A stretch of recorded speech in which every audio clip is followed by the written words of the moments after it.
All right, so Kate and I are both watching the new John Wayne Gacy show, Devil in Disguise. Mm-hmm. Now, I watched it all in one sitting because I went hardcore on it, and I had an all-nighter on my hands, so I was like, two things at once. I love it. Kate is through it now. What up you on? 5 or 6, right? 5, I think. I've got a question for you that has haunted me since the beginning of that show. Okay. They're talking about Des Plaines, Illinois, right? Des Plaines this, Des Plaines that. Uh-huh. Why is that Des Plaines and Des Moines is Des Moines? What's up, Kate? I think Des Plaines is said like that because people from Chicago got it wrong and decided to just roll with it. Roll with it. Okay. Like how... Because Des Moines is Iowa, right? So what Iowa people are like more, they know the S is silent. But wait, Chicago is in Illinois. Uh-huh. Another silent S. It's like how in Atlanta... Oh, here we go, Kate. Say Atlanta. DeKalb is DeKalb. Oh, weird. Okay. But it really started bugging me when I'd see it written and stuff. But anyway, other than that, Whole Heads, I would say watch it. But don't start watching it yet, because for the next 50 some odd minutes, you've got a podcast to listen to. Let's hit the theme. Attention shoppers. We've got to clean up on ILH. What the other wolves think? A true crime cleanup on ILH. Diabolical. Starting now. Oh, he's telling you that she's bats.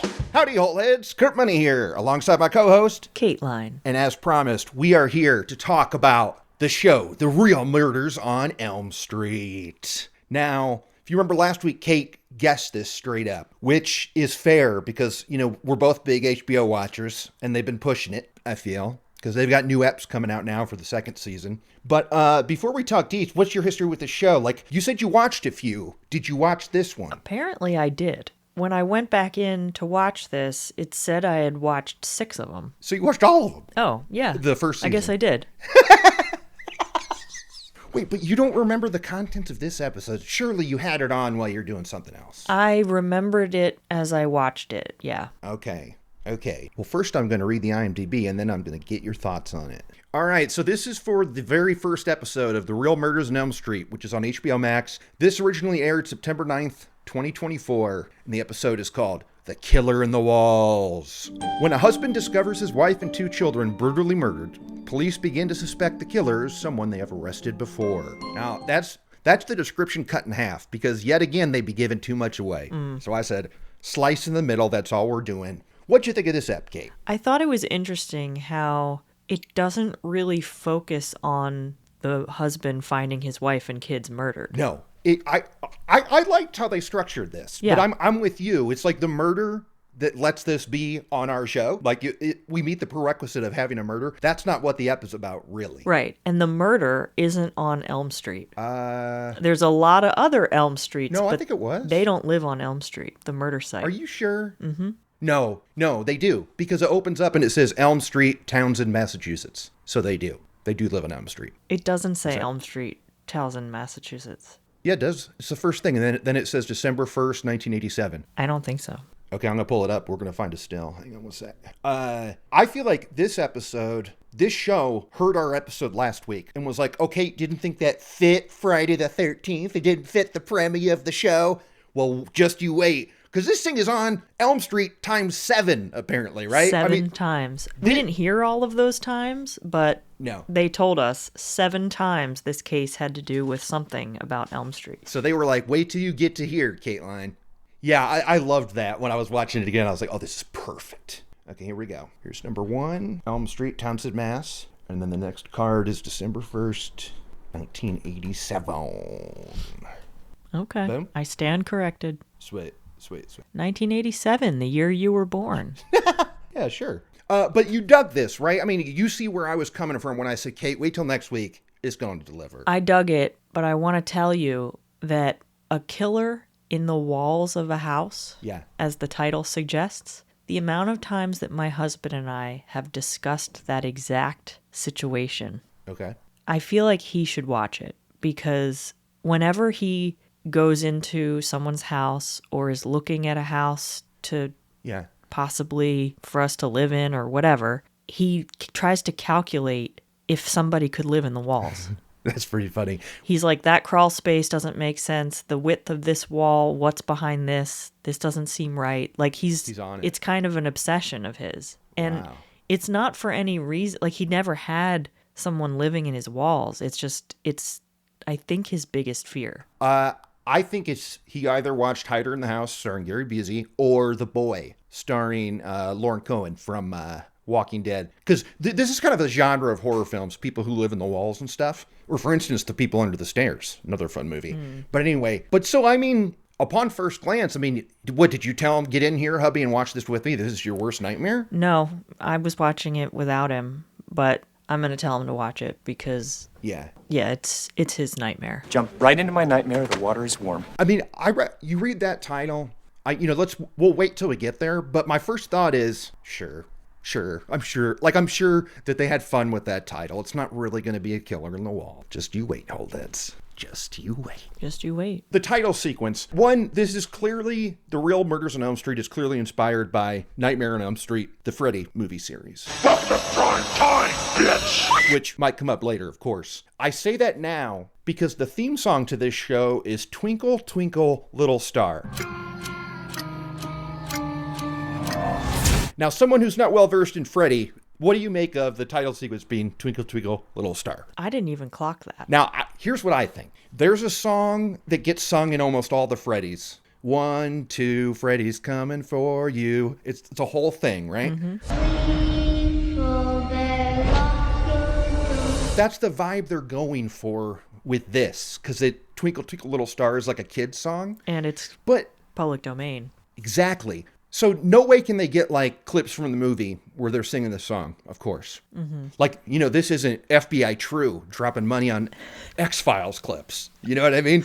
FBI. But here's what I have to say. The Freddy song it's sung to the tune of 1, 2, Buckle My Shoe. You can bet your ass that's in the public domain. Oh, that's a good point. Yeah.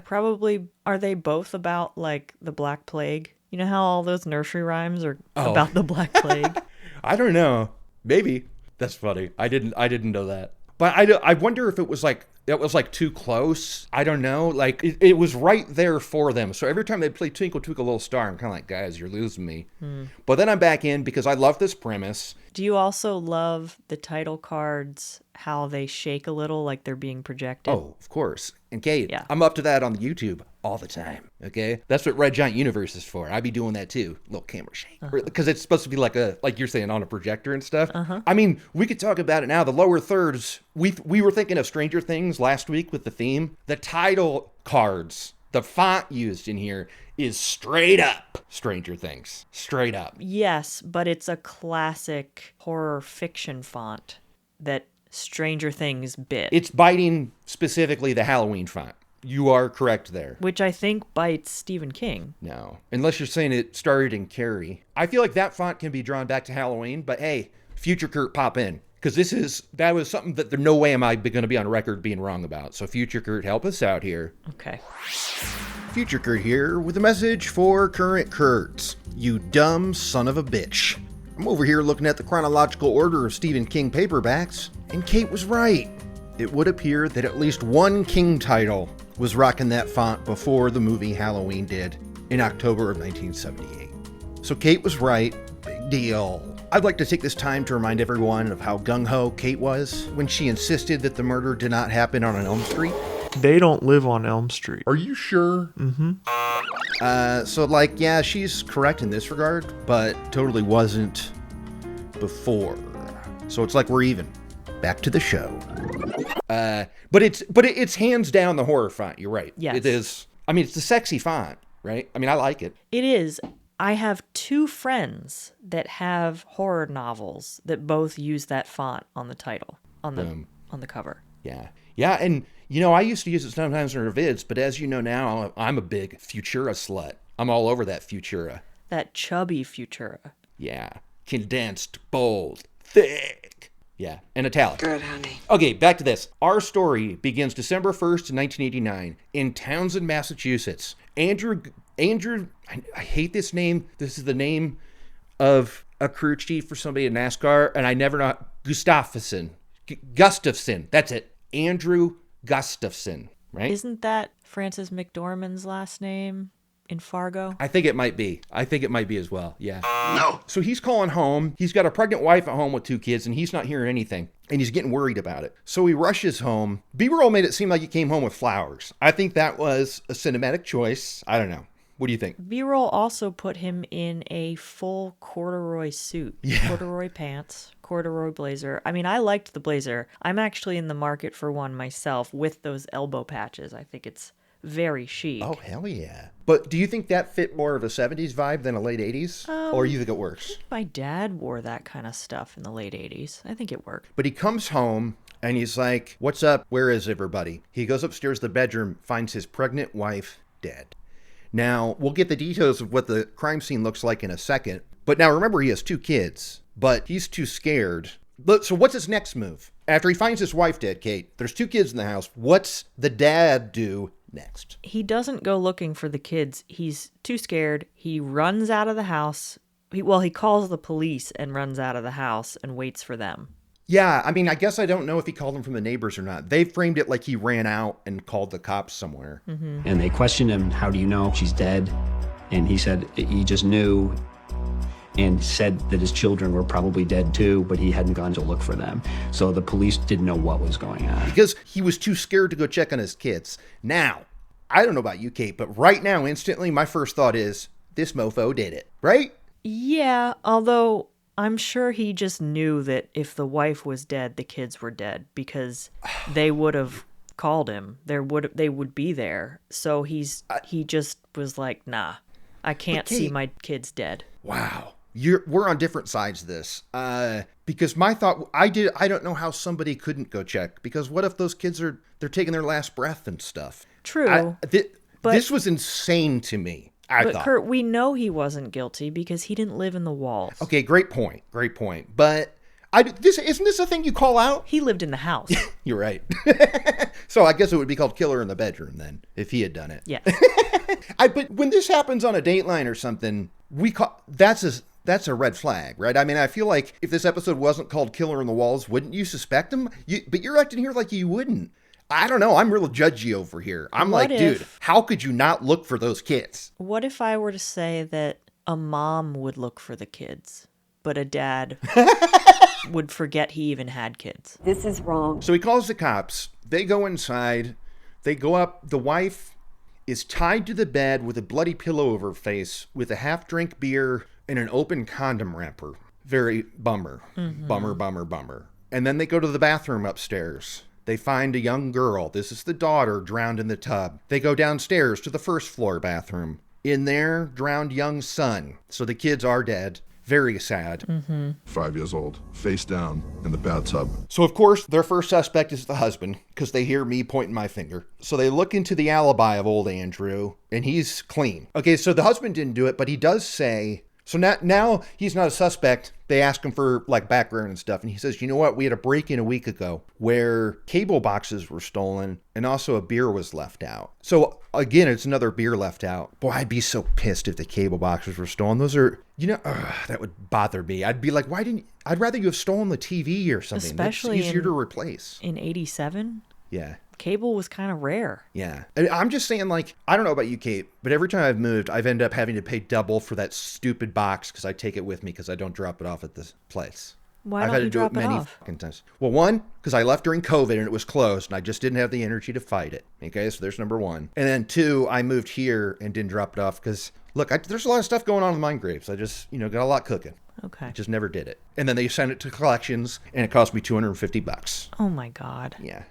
So anyway, so we're thinking this is a repeat guy. This is the dude who was here last week. Now, Detective Tom Lane hears about this and goes, wait a minute. This reminds me, this is exactly the type of sick shit this one dude named Daniel LaPlante would get up to. When I heard of the murders, it sounded like something Daniel LaPlante would do. They look into it, and since Daniel LaPlante had gotten out of jail on bail, there have been a bunch of robberies and stuff. So they're like, okay, this is no doubt probably who it is. This is what you're talking about, where it's kind of like, oh, episode over? Right. But he hadn't done any murders yet. That's true. So they weren't sure, because that wasn't really his MO. Yeah, that's a good point. And they don't have anything to tie him to this house, so they can't even bring him in yet. Mm-hmm. It's just they're like, this sounds like something that Dick would do because of the beer and stuff. They don't have anything to bring him in, but they look into the crime that he was supposedly in jail for. A year earlier, he had been put in jail. So their first thought is here, like, well, it can't be Daniel LaPlante. He's in jail. And so now we rewind back to 1986. Frank Bowen, truck driver, who lives in a nearby town. It's not Townsend, it is a place called Pepperell or something. Pepperell. Poor Frank Bowen, he had lost his wife to cancer that year, and he has two girls. One's in high school, Tina, and then Karen, who is younger. And the kids are struggling with this. They are. So what do they do as kids in the late 80s? What's their move? So they do what a lot of us did. And they tried to talk to their mother via a Ouija board. Yeah. Ouija? Listen, they both work. What is it? In my book, I was going to go with Ouija, but I suppose it's Ouija. But what's funny is maybe this is why they avoided it. They just said they were doing a seance. Maybe it was to avoid this controversy. Right. They were trying to contact her. They had a seance. But we see him with the board in the plaquette or whatever it's called. Do you remember last week when I talked about the horror movie I made at 13? Of course. 4 days. You know it featured a Ouija board. Did it? Mm-hmm. Well, how did they say it in there? Did they say? Ouija, I think. But it spelled Ouija. It is. Whatever. I was not knocking these girls for doing this. And whatever the seance included, they were really into it. And the call and response they were doing involved, like, they would ask their mom something, she would reply with a knocking sound somewhere on the walls or something, or on the door. Yeah, they're hearing knocks. And they're hearing knocks, like it's really happening. It's really working. And they would react to it. And I thought, oh, the dad's like, playing along. He can hear them and he's just trying to... Oh, yeah? But then I remembered the title of the episode. This is where I was like, wait a minute. If this is... There's no other way this can go now. Now I am locked in. Mm-hmm. Like, I'm watching this, eyes glued. They started to hear noises, knocks on the walls, and they felt that it may be a signal from their deceased mother. So they're super stoked, and they buy 100% that they're talking to their mom. And this is super sad because they go to their dad and tell him this, and the dad does the reasonable thing. They're obviously grieving, and they need professional help. Oh yeah, he's like, would have been my reaction. He's like, you're going to the therapist. This isn't. This is crazy. You sound insane. Because there's no way that's real. But they're like, no, but there's other things. Like the TV channel will change when we go to different rooms. And the B-roll suggests that their dolls were put in bird cages. They kept showing that a few times. Did you see that? No. Yeah. But they didn't say that. They just showed that. Yeah. Certain things would be in different positions. So they show a doll upside down in a little, like a table. Like but the elf on a shelf. Yeah. So, yeah. But the TV channels change and stuff. So the dad is worried about him. And I like that the show mentioned this created kind of a rift between them, right? Because the kids are like probably crying and going, no, it's real. No, it's real. Mm-hmm. But this doesn't last long because shortly after that happens, they come home to find that, quote, the toilet had been used. The family had returned home and found that one of the toilets had been used. I ask you, Kate, what was in there? There's a floater, right? I mean, that's what was in the toilet. It made me think of Amanda Knox. What happened with Amanda Knox? Is there a turd in there too? Yeah, when she came back to the house, the police were giving her shit. Of course. Oh, don't get me started on them. She took a shower before she even realized her roommate was dead. And later, there was a turd in the toilet. And they didn't test it, but it was the killer's turd. How do you know that? Because I watched the documentary. No, but I mean, so Amanda Knox said that wasn't my turd? Yeah, she didn't take a shit. Huh. So then they just straight up flushed it. Probably. I don't remember, but it made me think of that. Okay. That's funny. But yeah, I was thinking, okay, so that's what they found in there. Okay, they searched the house for an intruder, and they're going room to room. Now, this was a solid jump scare first time I watched this app, the way this was cut. But it was 100% a jump scare for the fam, because what do they find waiting in a bedroom in the dark? Frank finds a man in there wearing this oversized coat in war paint, carrying an axe. At first, I was thinking the way that B-roll was, he kind of looked like the Babadook. He did. Now, I read... Well, maybe it might also be in the interviews, but they called it war paint, and I guess that's how they interpret it for the B-roll. But I'm with you. There was a Babadook vibe, But the idea of walking into a bedroom, you're like, okay, somebody's in this house, and there's a guy in face paint holding an axe. My. Right? Not good. And they cut it where, like, when they walk into the room to flick the switch, a hand jumps out and grabs the hand of the light switch. Did that get you? That got me good. I was like, bah! I think so, yeah. The dad is immediately like, my bad. I should have believed you girls. Well, first, they're taken hostage, right? I mean, the guy with the axe corrals them into the room, I think ties them up and leaves them in the room, but he doesn't do anything to them. No, he doesn't touch them. But he, like, shuts the door and gets out of there, and one of the girls, like, gets out and escapes out the window and calls the cops, the neighbors. And then the cops come over, and then that's when the dad is like, girls, my B. So, like, whatever it was, they're not thinking walls yet by any means. No. But he's like, I'm very sorry. There's clearly something going on here. The cops come out. They don't find anybody, but they do find, like, a hatchet by a door. But they're still finding it hard to believe because it's a weird story, right? They're like... It sounds they're like, totally fake because who would do that? Who would do that? Exactly. As police officers, we had to believe the story, as unbelievable as it sounded. The fam is spooked. They go to a hotel. Frank, the dad, comes back 2 days later. I mean... This is insane. This is frightening, right? What does he see in the window of his house? He comes back to the house, looks in the window as he's approaching the door, and the guy is there again. He's still there. Waving hello. Oh my God. And he's like, nope. Yeah. And just calls the cops again. He's like, he's in the house. He just waved at me. Yeah. So he bolts, he runs and calls the cops, and a cop shows up. This is a guy I call Detective Big Guy. This was Detective Big Guy, right? Detective Big Guy. Because he's a big guy. Oh, okay. He's the big guy. But the cops show up and they search the home. This is why I liked Detective Big Guy, because he was talking about real tracking stuff, and he's like, so I walked around the house to check for tracks.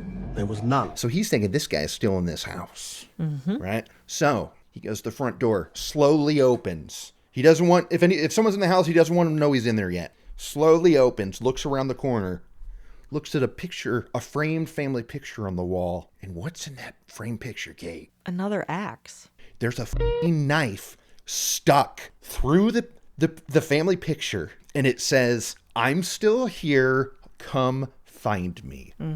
What? What? That also sounds fake. Yes! It almost sounds like something the dad would have done to, like, prank. Yeah! As soon as I cleared the door, there was a picture up on the right-hand wall of the family. And there's a big knife stuck right in that picture. And written in magic marker, it said, I'm still here, come find me. I mean, like, these are... It's so out there and so weird and so performative. It is, and don't worry, somebody says it in here, but it's very much like a horror movie.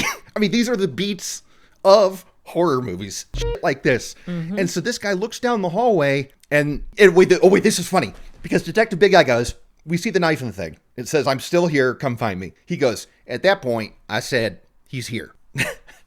Bravo. Cop of the year, everybody. Bravo. At that point, I said, he's here.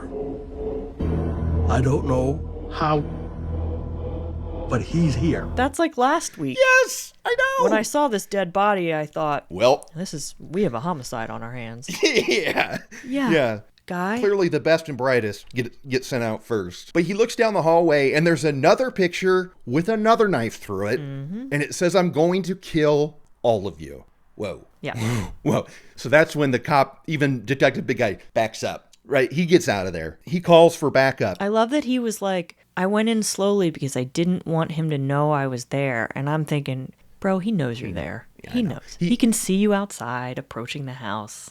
He's living in the walls. He knows you're there. Yeah. I mean, he did say, he was like, I want him to think it was the homeowner. Dude, it's not the homeowner, because he already heard him come to the door. He already waved to him. He waved to him and saw him sprint away from the house. Like, it's not going to be the homeowner. And also, you're wearing a police uniform. Yeah. I assume. Yeah. No, yeah, exactly. So maybe he isn't Detective Big Guy. Maybe he's like a Deputy Big Guy. Anyway, I liked his vibe. Okay? So I backed out real quiet. More cops show up. They go in, they search every inch of this house, don't find a thing. They end the search in the basement and the laundry room. And they're going, the guy's in the house, we know it. There's no steps outside. There's knives in the walls that says, I'm still here, come find me. And if you don't, I'm going to kill everybody.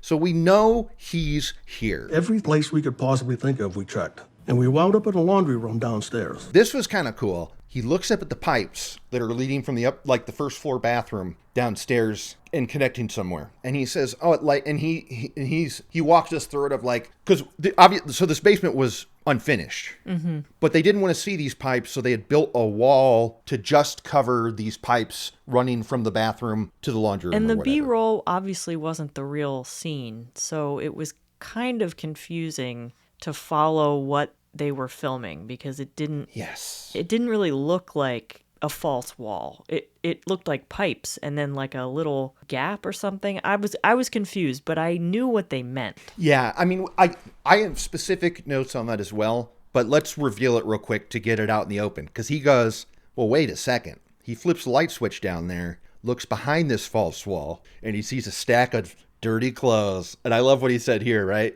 He goes, so there's a 4-foot pile of dirty clothes right there, and nobody stacks dirty clothes behind a false wall. So he goes back there to this pile of clothes, and he sees like this mop of black hair, and these two little eyes looking up at him, right? This motherfucker's in this pile of clothes! There he is. He's hiding literally in the walls. They find this guy. I mean, this was nuts, right? And he's like, I put a gun on his forehead, and I'm like, let me see those hands. V slowly, please. He's not taking any chances. So he comes out with his hands up. This is 16-year-old Daniel LaPlante. This dude is scary because he's very calm. He's not worried about a thing, is he? No, and the fact that he's so young. Yes. It's like maybe he knew that the consequences weren't as severe because he was a kid. Yeah. But he did not seem to be scared at all. We've had other episodes of stuff where they comment when they get a young kid in the interrogation room, like he was tough outside, but they melt and cry or whatever in the interrogation. Did not happen with this guy. He's calm and cool as a cucumber. And this is, so we have Deputy Big Guy, and we've got Sergeant First and Last. This guy I love. This was the Tom Lane guy, but I call him Sergeant First and Last because twice in this episode he says, and for the first and last time in my career, I did this.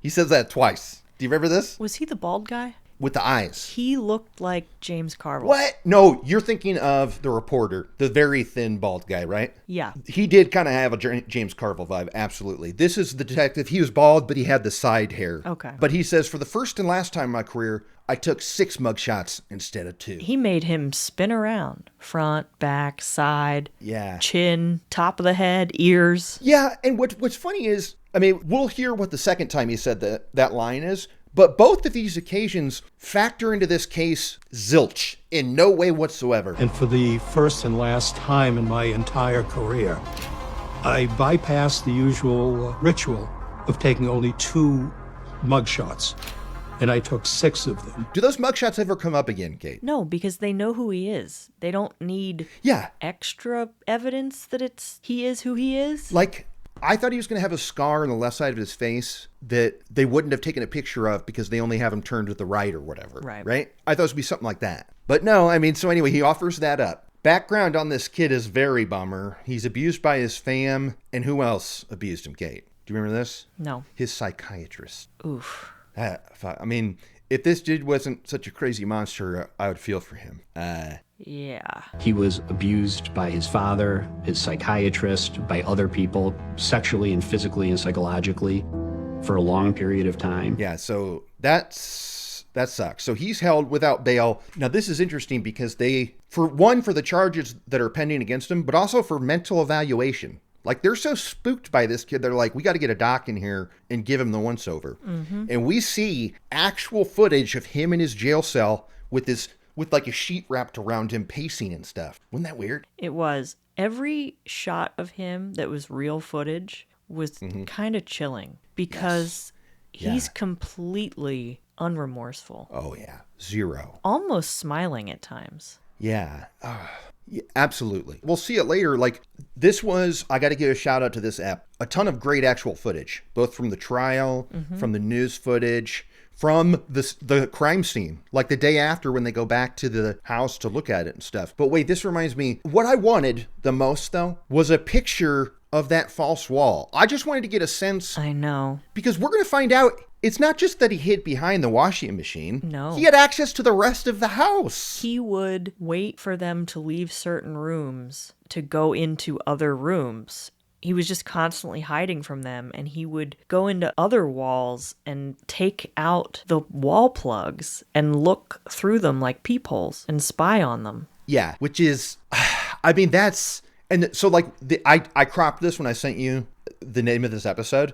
Like, the banner for this ep was an eyeball looking through a light power outlet, and I was like, she's probably gonna know it from the title, but I'm not gonna give this to her. I don't want to. That was too much for me. It was too much of a giveaway. One of his acts was to remove electrical outlets. But don't you agree? Like, I wanted to know just at least a picture of the entryway. Like, I don't understand the geography of his access. No, I want to see that pile of clothes. I want to see his little nest he built. Yeah, because as we're gonna find out, one, the reason why he targeted this fam, the Bowens, he had asked out Tina Bowen, the high schooler, on a date over the phone, and they go out on one date, and I guess it's a disaster, right? Because he, quote, misrepresented himself. Well, the thing that I thought was the scariest part about that was that Tina just said it was kind of nothing, that it was just one date, it didn't mean anything, and it didn't seem like they parted ways in a bad way. It was just kind of one date and that was it. And it was like, whatever. And apparently it was not amicable because he was obsessed. Yeah. I mean, you're right. Like, even if something went down, it's literally the first date that the first and last. Sergeant First and Last. This was they went on one friggin' date. So it's not like he can get attached. Like, people go on one date all the time. All the time. So the fact that he got upset about it, but they gave the impression that he had called, so I don't know if she didn't know what he looked like. Like, maybe he said, I have perfect skin. And as we know later, he don't have perfect skin. Well, he got Tommy Lee Jones face, y'all. So they didn't go to school together? I don't think so, because the way that they set it up was that he asked her out over the phone, and then it didn't work because they literally said the words misrepresented himself. So that to me can only mean what, maybe looks, or like what, he's poor and he said he was rich? Like, what could it be other than looks? It could be that he ended up being kind of an awful person. Maybe he was just kind of rude, or the stuff he was saying, she didn't like his politics. Not like politics, but, you know, personal opinions that he shared. He wasn't the guy she thought. Right. And so he takes this to heart and spends 6 months, they said. 6 months he was in and out of this house messing with them. And spying on her in her room. So that one date led to this guy stalking her and living inside the walls of her house. Daniel was in and out of that house for 6 months. 6 months he's doing this, creeping behind the walls. I mean, this is... Oh, actually, it's time for emphasis on the wrong syllable. Really? Yeah, because Sergeant First and Last goes, quote, so he could spy on the family members. Okay. So he could spy on the family members. Now, one could argue if he's spying on their privates, maybe that was the correct. Oh, he was doing a pun. Who knows? Who knows? But it jumped out at me. He's evaluated, diagnosed with antisocial disorder, put in juvie. This is why I gotta give the show props. The way that they structured this. Because now is when we go back to the current day of 1987. And I just love that they're like, and so everybody's safe, right? Because Daniel LaPlante's locked up. And it's like, nope. Remember what we said before? Did you like the structure? Yeah, I did. He was diagnosed with antisocial personality disorder, and he was put into juvenile detention.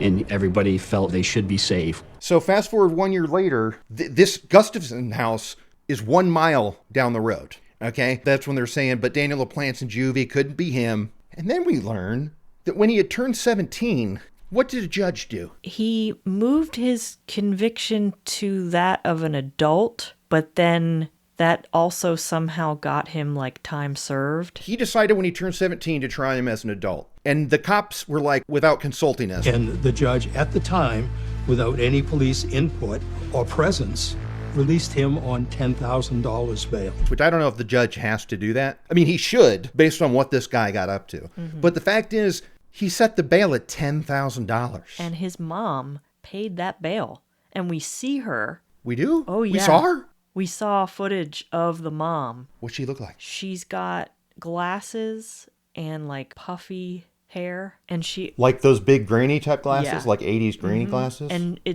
she clearly had no idea what her son was actually capable of, because she was... Unless her plan was to get him out on bail and immediately commit him, but she didn't. I mean, this is what's interesting. We know about his home life. I mean, I guess maybe the dad or whoever, his abuser, might not be in the house anymore. I guess I was kind of shocked the mom paid it. It didn't seem like, I don't know, like the way that they made his family life sound. I guess I was surprised. Right.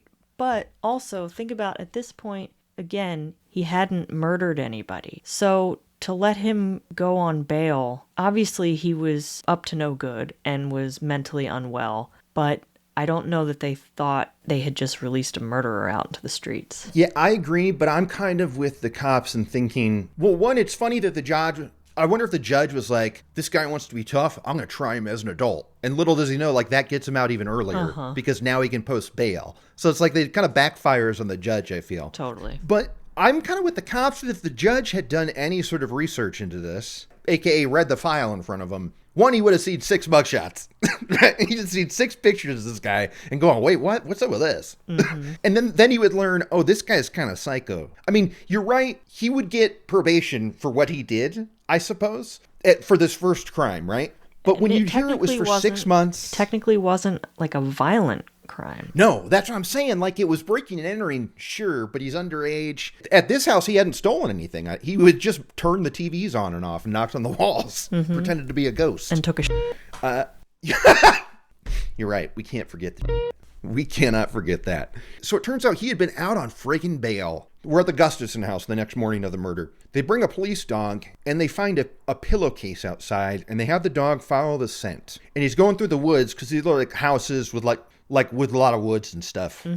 Like kind of out in the boonies a little bit. In the woods, they find a wet flannel shirt and gloves, right? Yep. And they're going, oh, this seems like it's something that a killer wore after he drowned 2 kids in bathtubs. Yeah. So they follow that scent. And where does this canine lead them to, Kate? Wouldn't you know, right to Daniel's house. Wow. I mean, this is on a platter. Just a mile through the woods. Yeah. I mean, how satisfying must this have been to follow that canine and go like, oh, this is that dude's house. That guy we thought did it. Okay, this is good. This is totally perfect. They already had a feeling, and then there it is. It led us through the woods and eventually led us to Daniel LaPlante's house. Yeah. And so that's enough for them to get a search warrant. And they go into the house. They get a search warrant. Daniel's not there, but they search his room. They find a wet sock with a blonde hair in it. Now, we know from pictures, LaPlante he has like black hair, dark hair.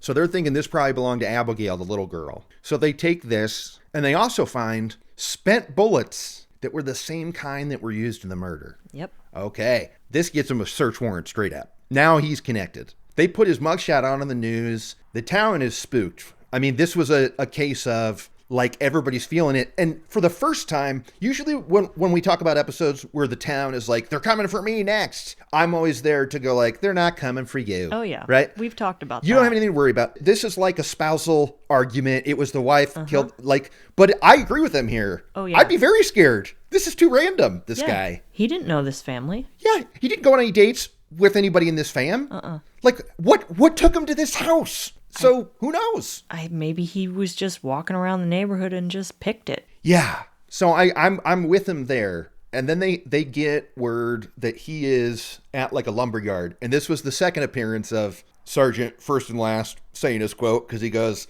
for the first and last time in my career, I put on my bulletproof vest. Also, never comes up again. Never. We're going to find out there's no gunshots that happened. So again, why are you telling us about the vest, dude? What do you think? It didn't matter that you had that on. No. So this just tells me that this is like this guy tells this story and it's very much, he's the lead character. He's the lead character, what he's retelling. Main character energy. Yeah. Yeah. For the first time in my police career, and the last time, I put on my bulletproof vest. So they go out to the woods and they figured out they've got him cornered where he is bordered by 4 roads. And they go to a house that's on one of those 4 roads, and there's a woman out front. She goes, "I know why you're here. Can you just walk me into my house?" And Sergeant First and Last is like, "I'd be happy to." And so they walk in there, and they hear a huge thud. Oh, okay? yeah. And he's like... I quickly asked the lady, "Do you have a pet?" She said, "I have a cat." I said, "That was no cat." Yeah, cat doesn't make that noise. So we're going, uh-oh. He goes to the top of the stairs and finds a 16-gauge shotgun just laying there. So he's thinking this is probably what we just heard fall. Now, this was weird because he goes, there was an open window, and he clearly jumped out the window and ran across the roof and escaped in the woods. He had fled from an upstairs window, had jumped onto the garage, into the woods behind the home, and had taken flight.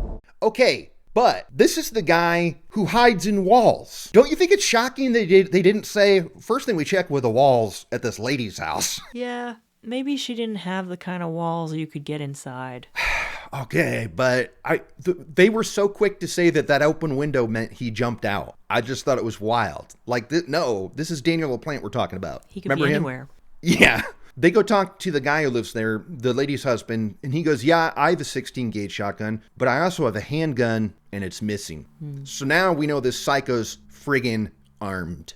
Now is when they get the report he had run into a lumber yard. They cordon it off. Helicopters are circling. They hear some movement at a dumpster. Boom. They surround it, tell this guy to get out of there. And wouldn't you know it, the bulletproof vest didn't need to be used again. Nope. They got him out just fine and arrest him. So now there's a sigh of relief. And now's when we see all the court footage, or the courthouse footage. And this was another thing where the courthouse was on the corner of Elm and something. This was like one of the 7 spots they had to do with Elm. Judge gives him... But also, I think this was the county courthouse, so this wasn't like the same Elm Street where the murder happened. This was like a totally different Elm. Yeah, and even though those houses were only a mile apart, they were in different towns technically. So, I mean, it does speak to there's something weird about Elm Street with this murder, truly. Yeah. Right? There are 7 total Elm Street connections in this LaPlante saga, which is quite bizarre. Now, we saw the judge reading the sentence. What's up with those books behind him? He's got a bookshelf behind him filled with reference books, right? They look like giant-ass encyclopedias. They're probably law books. Okay.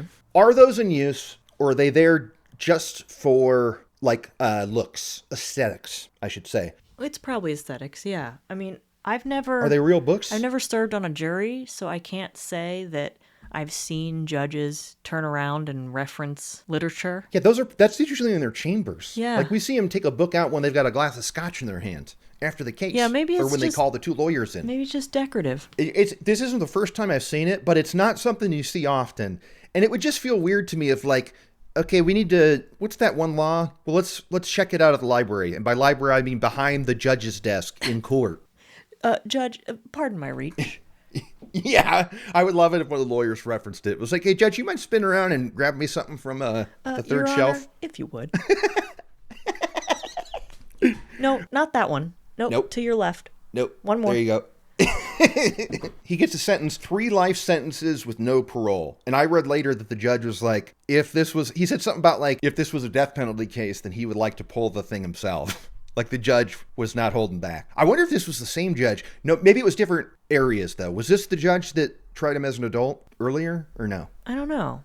But I'm glad that the judge took it this seriously because imagine what else he would have done. Yeah, and now, I mean, we're at the end of the ep and we are hit with some, I think, brutal end of ep text. Yes. Aren't we? Terrifying. What's it say? He's going to be out in 2033. Yeah, in 2017, life sentences for juvenile offenders were outlawed, and his sentence was reduced to 45 years. And they say he'll be 62 when he's eligible for parole in 2033. Now, this sucks. That's 8 years away, dude. Yeah.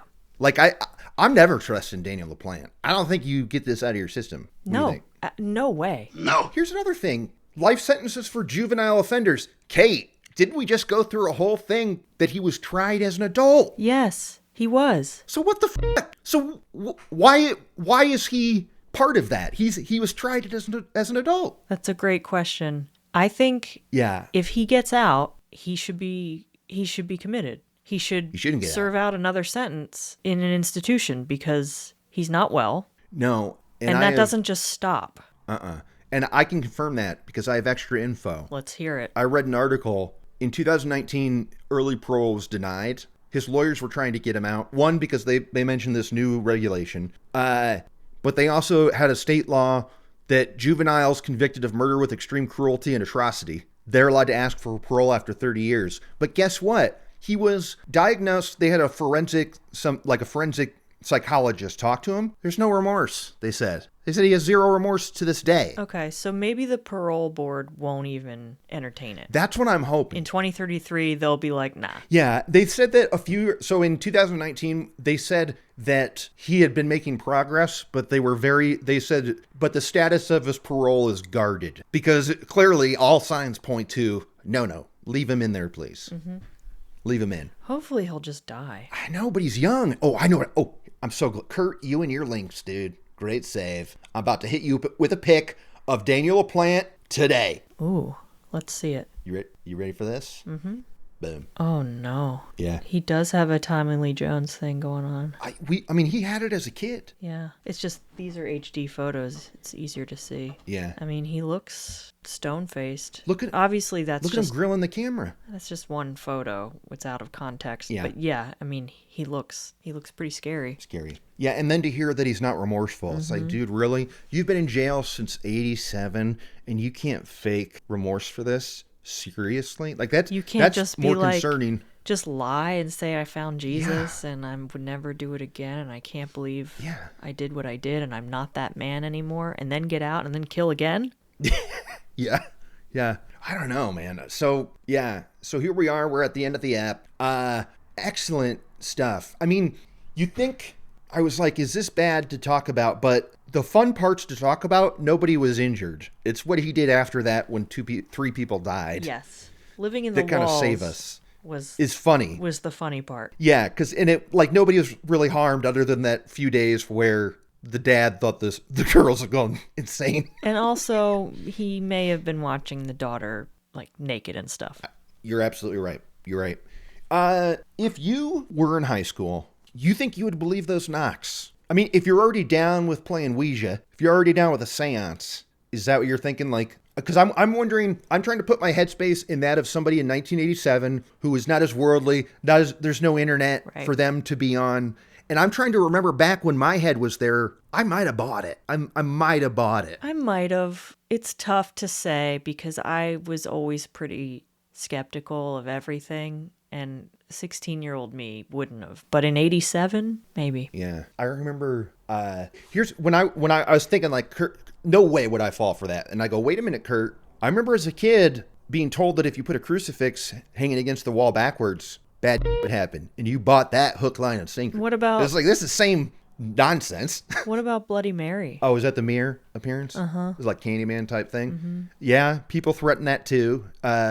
I think it was a thing I didn't believe, but I never tried it. The one thing I will say, though, is that whenever I played light as a feather, stiff as a board, yep, it totally did work.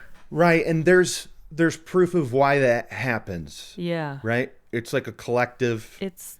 brainwash or something. Like, yeah, but I mean, literally, it's just 2 fingers on each hand. Yeah, but there's 4 people doing it. Sure. Or 8 people or whatever, right? But we were also little kids. And granted, the person we're lifting only weighs like 70 pounds, but it worked. Yeah, that's funny. Now, I've brought it up before, I think, but my dad... I was doing this in a neighbor's garage, trying to do light as a feather, stiff as a board. We had candles in the dark, and I remember my dad storming in there and tearing me out of there. He didn't want me doing that. Oh, devil worshipping. I was probably too young. We weren't hardcore religious at all. But I just remember him snatching me out of there. I was like, "What? Hail Satan! We're doing light as a feather." Yeah. Now, all those things I would do in a heartbeat because I know nothing would ever happen. I'd turn a crucifix. I'll say Bloody Mary 1,000 times in the mirror. Sure. All right. Well, I believe that brings us to our lists. What do you got? Kate's unnamed list. Mm-hmm. I got nothing. Now, technically, Daniel was a juvenile. Oh, okay, so does this qualify for fuck them kids? I believe so. Yeah. I believe it does. I think it qualifies. We're going to try him as a kid in this because he was under 18. Yep. So this is a them kids, absolutely. Boy, now I'm thinking like, we haven't had one of those so long. I'm dreading having to dig up the sounds for those. I'm like thinking, when was the last time we did that? Yeah, it was the kids that had killed their best friend and filmed it, and they were like, we got to do it. We got to do it. I'll find it. You know what this case reminded me of? Was that mofo, this was on the Patreon, was the mofo with the Lizzie Borden fan. Remember he watched the TV movie with Elizabeth Montgomery of Lizzie Borden? Oh, yeah. He was the same kind of psycho where he was like jovial and smiley they were like, is this funny to you? And that was in Seattle? Remember that psycho? Yeah, I think so. Same thing, where it was just like, oh, this guy's brain is broke. They don't lock the door, so you just walk in. You don't even have to break a window. They leave the axes right out in the open. Remember the pictures of that dude in court, and you were like, "Why'd you send that to me? Why'd you send that to me?" Because he was like,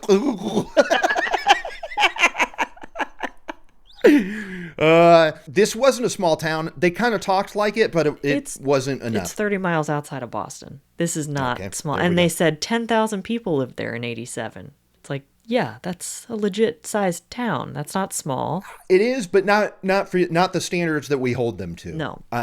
Yeah, fair. What about you, Kurt? What's on your list? Now it's time for Kurt's Kick-Ass List. Kick-Ass List.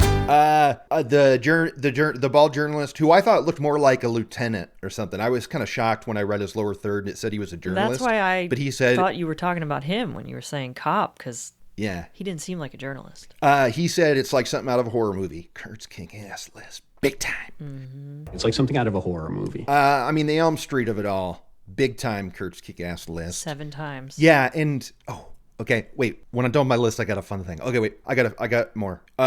This was an aha moment. Said it in here. Oh, yeah. Aha moments on my list. Okay? I think that's an aha moment for the police. And that was that same guy. Boy, this guy knows his stuff. He was probably a fan of I'm Lester Holt. Oh, for sure. I think at the time. Because this baby aired a year ago. I bet he was a big fan. So he was like, I'm planting this. Absolutely. Yeah. That's it, because everything else. Oh, wait a second. One, it's not a B-roll you busted with the Ouija board bit. Do you remember? So one, I'm giving credit to this show. Absolutely excellent job giving us real footage when they had it. But I'm calling bullshit and B-roll you busted that they used AI for a shot of. They up-resed the family's faces. They used AI up-resing for the mom and the 2 kids in that family photo. I was so mad. You could see it around their eyes and stuff, right? I hate it. They're like, yeah. Okay, that, true. There's a shot when they're talking about how they put it out on the news, and they show what is supposedly stock footage of a female producer directing over. It's a POV over the shoulder of like a guy on the news reading a teleprompter, right? Mm-hmm. But behind them is like a green screen curtain. It's not a green screen wall because it's a curtain, so there's shadows. You wouldn't be able to use it for a green screen. But it's the green of green screen. And so this tells me that was an AI generation to me, because there's no fucking studio in the world that would have a green screen curtain 10 feet behind the cameras when the stage is over here. Also, was it supposed to be 87? Yeah. They didn't use green in 87. It was still blue. Okay. But now it's funny. If that was just a shitty stock image, I would laugh and have fun, but I wouldn't be offended because people put together a bad setup for a stock footage shot. Sure. But knowing it's AI generated, I'm like, fuck, yes, I busted you. Boo. Boo. So B-roll, you busted. You know what? What's that? I'm inspired. I want to add egregious use of AI to my list. And that will include up-resing photos. That's a big one, and I think you're going to be having that one a lot. Because you can, look, full disclosure, I use AI in aspects of stuff for elements. We all do. There's nothing you could do about it. So I'm not sitting here. Here's the thing. It's one of those things where but if you're caught doing it, it's not cool, I suppose. Does that make sense? Are you with me here? I understand what you're saying, and I agree. I don't like when it's passed off as the real thing. Right. When you use it, you're generating a cartoon, a poster, something that is nothing obviously realistic you're ever. not saying that, yes, indeed, this is a cartoon shot of Murph as a kid with a pinwheel hat. That's not great point. what we're trying to say. anytime I see something on Instagram that is trying to be passed off as real and is clearly AI, I flag it for fraud. Good. Every time. And I'm going to do that here. Now, it sounds like you believe him when he said there were 7 moments. Oh, okay. So I have them all written out because I found an article. Now, this article, I'm reading this and it's about this case. And this was like way before this show came out. And this article is like really sucking on Deputy Big Guy. I mean, this article is like talking about how he's an excellent hunter and how his tracking skills came into play and he doesn't get enough credit for his work on this case. And I'm going, boy, this author is pretty pro police. Like, it's kind of icky in a way. And I go to the byline.